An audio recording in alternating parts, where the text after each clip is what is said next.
কেউ যদি কোন মানুষকে, দুনিয়াতে বিপদগ্রস্ত মানুষকে যদি উদ্ধার করে, তাহলে আল্লাহ তাকে বিচারের মাঠে উদ্ধার করবেন। এ ওয়াদা আল্লাহর নবী করেছেন। তিনি বলেছেন, ওমা ইয়াসসারা আন মুমিনিন ইয়াসসারাল্লাহু আলাইহি ফিদ দুনিয়া ওয়াল আখিরাহ।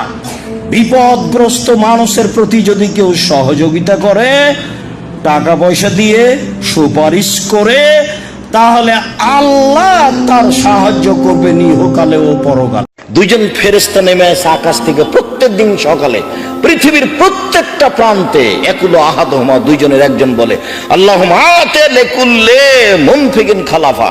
আল্লাহ যে যতটুকু দিল তার ততটুকু পূর্ণ করে দাও। অকাল লাখার অপরজন বলে, আল্লাহুম্মা আতি লিকুল্লি মুমসিকান তালাফা। যে যতটুকু দিল না তার ততটুকু ধ্বংস করে দাও। হাদিস শরীফে আসছে যে মানুষের মনের চারিদিকে একটা বাঁধন থাকে। এই বাঁধন তাকে এরকম করে আটকে রাখে। যখন সে দান করার সিদ্ধান্ত নেয়, দান করে, বাঁধনটা কাটতে কাটতে সে স্বাধীন হয়। আর যখন দান করে না, ওই বাঁধন পরা অবস্থায় সে থাকে। অন্য হাদিসে আসছে, রাসূলুল্লাহ বলছেন, প্রতিদিন সকালে আল্লাহর দুজন ফেরেশতা জমিনে আসেন।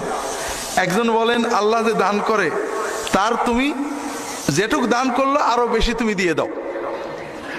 আর একজন বলে, আল্লাহ যে দান করে না, জমাই রাখে, তার জমানোটা নষ্ট করে দাও। তো বাস্তবতা হলো যে আল্লাহর কোনো কাজ বসে থাকে না। থাকে নাকি? থাকে না। রাসূল সাল্লাল্লাহু আলাইহি সাল্লাম বললেন, আসমা আনফিকি, তুমি দান করো, ওয়ালা তুহসি, হিসাব করে করো না। 10 টাকা করলাম, 20 টাকা করলাম, 500 টাকা করলাম, এভাবে তুমি হিসাব করে করো না। কেন? ফাইরসাল্লাহ আলাইকে, তাহলে আল্লাহ গুনে গুনে নেকি দিবেন। তুমি গুনে গুনে দান করলে গুনে গুনে নেকি দিবেন। ওয়ালা তুই আয়েশা, আসমা, কখনো দানের পথ বন্ধ করো না, কখনো দানের পথ বন্ধ করো না, নইলে আল্লাহ তাআলা তোমার রুজির পথ বন্ধ করে দিবেন, সংকীর্ণ করে দিবেন, অর্থ কমিয়ে দিবেন। ফারজাকি মুস্তাতাতে, আসমা সম্ভবপর, যেভাবে সম্ভব সেভাবে দান করো। ইনি আসমা, তার স্বামী হচ্ছেন গরিব মানুষ। তার স্বামীর ব্যাপারে হচ্ছে এই, আল্লাহ রাসূল থেকে একটা জমি খেতে দিয়েছিলেন। সেই জমিতে তিনি খেজুর গাছ লাগিয়েছিলেন। সেই খেজুরের বাগান থেকে খেজুরের বোঝা মাথায় করে নিয়ে আসলেন। ইনি আসমা। ইনি হচ্ছেন আবু বকর সিদ্দিক রাদিয়াল্লাহু তাআলা আনহুর মেয়ে।